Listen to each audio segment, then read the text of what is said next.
রমজানের সবজির বাজার কিছুটা চড়া, তবে কিছু কিছু সবজি সহজলভ্য।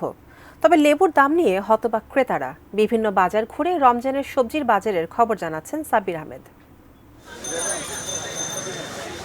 রমজানে যেসব সবজির চাহিদা বেশি থাকে তার মধ্যে সবার ওপরে বেগুন। বিশেষ করে লম্বা বেগুনের চাহিদা অনেক বেশি। লম্বা বেগুনের চাহিদা বেশি থাকলেও দাম বাড়ার বেলায় পিছিয়ে নেই গোল বেগুনও। কয়দিন আগের 50 থেকে 60 টাকার বেগুন এখন 80 থেকে 100 টাকা কেজি।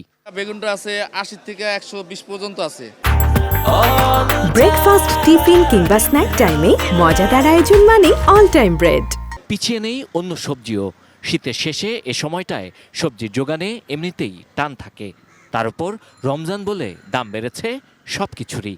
সাজনা আছে 200 টাকা কেজি, ভেন্ডি আছে 120, মরিচ আছে 80 টাকা কেজি, করলা আছে বড়টা আছে 120, ছোটটা 80, গাজর চলতে আছে 30। এরপর পুদিনা পাতা, ফুলকপির একটু দাম বেশি। বিক্রেতারা বলছেন অনেক সময় ক্রেতারা হুজুগে কেনাকাটা করে চাহিদার সঙ্গে যোগানের ভারসাম্যহীনতা তৈরি করেন। এ সুযোগ কাজে লাগান অসাধু ব্যবসায়ীরা। উনি এক সপ্তাহ ধরে আর ফ্রিজে রাখি খাবে, আপনার অন্যদিকে বাজারে তো টান থাকবে, চাহিদা থাকবে।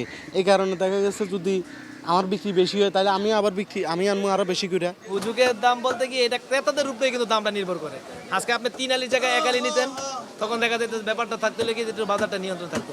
বাজারের ভারসাম্য রক্ষায় বাজার মনিটরিং জোরদারের দাবি ভোক্তাদের। যারা সাধারণ ক্রেতা এদের জন্য অনেক বেশি হচ্ছে। যেমন পটল কিনলাম 160 টাকা, ঢেঁড়স কিনলাম 160 টাকা। এই দামটা আসলে স্বর্ণের পরে থাকার দরকার। সবজি ইন অ্যাভারেজে যেটা যখন একটু বেশি চাহিদা হয় সেটা মার্কেট অটোমেটিক হাই হয়ে যায়। যারা উৎপাদন করে, যারা মাঠ পর্যায়ে, তারা এটা কখনোই বেনিফিশিয়াল হয় না। Sabbir Ahmed, ATN news, Dhaka.